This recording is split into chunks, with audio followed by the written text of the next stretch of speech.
আচ্ছা, এই প্রশ্নগুলির উত্তর দিন তো। বাবরের ছেলের নাম কি?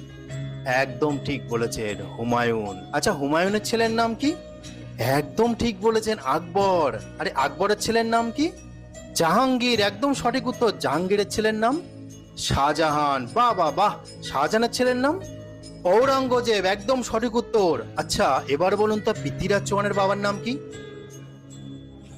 কি হলো, চুপ করে গেলেন কেন, বলুন। যে পৃথ্বীরাজ চৌহানকে টুকরো টুকরো করে কাটা হয়েছিল, যে পৃথ্বীরাজ চৌহানকে বন্দি করে তার স্ত্রীকে তার চোখের সামনে বারংবার ধর্ষণ করা হয়েছিল, সেই যে আমাদের হিন্দু রাজা পৃথ্বীরাজ চৌহান, তার বাবার নাম কি? বলতে পারছেন না, তাই তো? মহারানা প্রতাপের বাবার নাম কি? বলতে পারছেন না, তাই তো? মহারাজ ছত্রপতি শিবাজির বাবার নাম কি? বলতে পারছেন না, তাই তো? আচ্ছা, ক্ষুদিরাম বসুর বাবার নাম কি?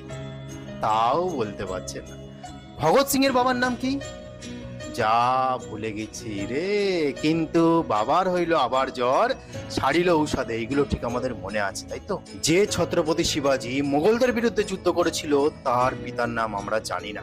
যে মহারানা প্রতাপ 255 বার মোগলের বিরুদ্ধে যুদ্ধ করেছিল, তার পিতার নাম আমরা জানি না। ভারতবর্ষের হিন্দু রাজা পৃথ্বীরাজ চৌহানের বাবার নামও আমরা জানি না। এগুলি আপনার দোষ না, এগুলো আমাদের ইন্ডিয়ার এডুকেশন সিস্টেমের দোষ ছিল, যেগুলো আমাদের পড়ানো হয়নি। এই হয়েছে আমাদের সমাজের অবস্থা। শুনুন, যে জাতি ইতিহাস ভুলে যায়, সেই জাতির অস্তিত্ব বিপন্ন হয়ে যায়। তাও আমি বলে দিচ্ছি তাদের পিতার নাম কি, তাহলে শুনুন। মহারানা প্রতাপের পিতার নাম ছিল উদয় সিং দ্বিতীয়। আমাদের ছত্রপতি মহারাজের পিতার নাম ছিল শাহজি রাজে ভোসলে। আমাদের ভারতবর্ষের হিন্দু রাজা, পরাক্রমী শক্তিশালী রাজা পৃথ্বীরাজ চৌহানের পিতার নাম ছিল শ্রী সোমেশ্বর চৌহান। আমাদের বাঙালির গর্ব, যে সবার হৃদয়ে অবস্থিত ক্ষুদিরাম বসুর পিতার নাম ছিল ত্রৈলোক্যনাথ বসু।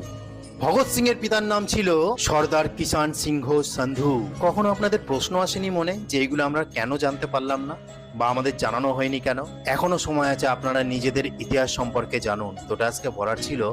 হরে কৃষ্ণ। আচ্ছা, এই প্রশ্নগুলির উত্তর দিন তো। বাবরের ছেলে